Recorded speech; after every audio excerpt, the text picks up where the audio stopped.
ಶಿವಾಜಿ ಜಯಂತಿ ಮೆರವಣಿಗೆ ವೇಳೆ ಕಲ್ಲು ತೂರಾಟ ಪ್ರಕರಣ ತಪ್ಪು ಮಾಡಿದವರ ಮೇಲೆ ಕ್ರಮ ಆಗುತ್ತೆ. ಬೆಂಗಳೂರಿನಲ್ಲಿ ಸಚಿವ ಪ್ರಿಯಾಂಕ್ ಖರ್ಗೆ ಕೊಟ್ಟಿರುವಂತಹ ಹೇಳಿಕೆ ಇದು. ಕಾನೂನು ಸಂವಿಧಾನ ಎಲ್ಲರಿಗೂ ಒಂದೇ. ಕಾನೂನು ಕೈಗೆತ್ತಿಕೊಳ್ಳುವವರಿಗೆ ಖಂಡಿತ ಶಿಕ್ಷೆಯಾಗುತ್ತೆ. ಇದರಲ್ಲಿ ಯಾವುದೇ ಮುಲಾಜಿಲ್ಲ.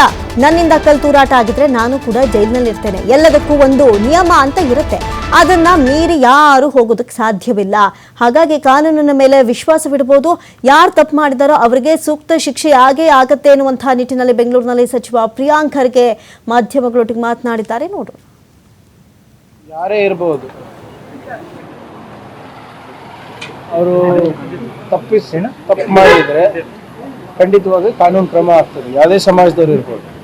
ಈಗ ಕಲ್ಲು ತೂರಾಟ ಯಾರು ಫಸ್ಟ್ ಮಾಡಿದ್ದಾರೆ ಅಂತ ಈಗಾಗಲೇ ಪ್ರಿಲಿಮಿನರಿ ಇನ್ವೆಸ್ಟಿಗೇಷನ್ ಅಲ್ಲಿ ಗೊತ್ತಾಗ್ತಾ ಇದೆ. ಯಾರಿಗೂ ಕೂಡ ನಿಯಮಗಳು ಬೇರೆದಿಲ್ಲ.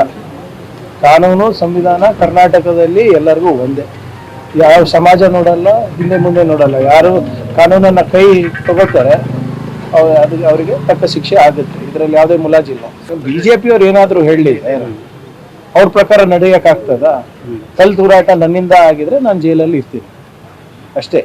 ಅದರಿಂದ ಯಾವ ಓಲೈಕೆ ರಾಜಕಾರಣನೂ ಇಲ್ಲ. ಯಾರು ಮನಸ್ಸು ಬಂದಂಗೂ ಮಾಡ್ಲಿಕ್ಕೆ